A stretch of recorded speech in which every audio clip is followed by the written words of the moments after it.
Sam Altman জানিয়েছেন যে Google এখনও তাদের জন্য সবচেয়ে বড় থ্রেট। হ্যালো জিএসবিডি মিডিয়া সাপ্তাহিক গেমিং এন্ড টেক নিউজ শোতে সবাইকে আবারও স্বাগতম। সাথে আছি আমি মুনাদ। তো চলুন শুরু করা যাক। লাবুবু এখন বিগ স্ক্রিন মুভি স্টার হতে যাচ্ছে। সনি পিকচার্স অফিসিয়ালি কনফার্ম করেছে যে তারা এই গ্লোবাল টয় সেন্সেশনকে নিয়ে একটি লাইভ অ্যাকশন মুভি বানাতে যাচ্ছে। মুভিটি ডিরেক্ট করবেন প্যারিংটন মুভির ডিরেক্টর পল কিং। পপ মার্টের এই লাবুবু ক্যারেক্টারটি বর্তমানে বাংলাদেশেও ব্যাপক জনপ্রিয়, বিশেষ করে ব্ল্যাক পিঙ্ক লিসার পর থেকে এর হাইপ অনেক। রোবলক্স আর কে পপ ফ্যানদের জন্য বছরের সেরা সারপ্রাইজ নিয়ে হাজির হয়েছে স্ট্রে কিডস।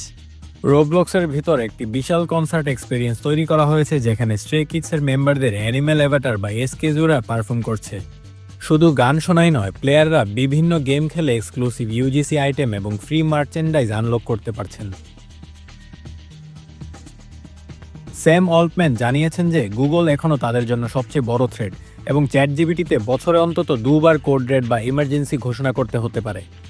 গুগলের নতুন জেমিনাই 3 এবং ন্যানো বানানা মডেলগুলো চ্যাটজিপিটিকে টেকনিক্যাল দিক দিয়ে অনেক পেছনে ফেলে দিচ্ছে বলে মনে করছেন এক্সপার্টরা। এই প্রেশার সামলাতে স্যাম অল্টম্যান তার টিমকে আরও ফাস্ট এবং রিলায়েবল সার্ভিস দেওয়ার জন্য নির্দেশ দিয়েছেন। ওপেনএআই এখন তাদের নতুন মডেল জিপিটি 5.2 রিলিজ করার জন্য উঠে পড়ে লেগেছে, যাতে মার্কেটে নিজেদের ডমিনেন্স ধরে রাখা যায়। টেক ইন্ডাস্ট্রির এই লড়াই কোন দিকে মোড় নেয় সেটাই দেখার বিষয়। ডিজনি তাদের লাইভ অ্যাকশন ট্যাঙ্গেল মুভির জন্য রিয়াল রুপানজেল এবং ফ্লিন রাইডার খুঁজছে।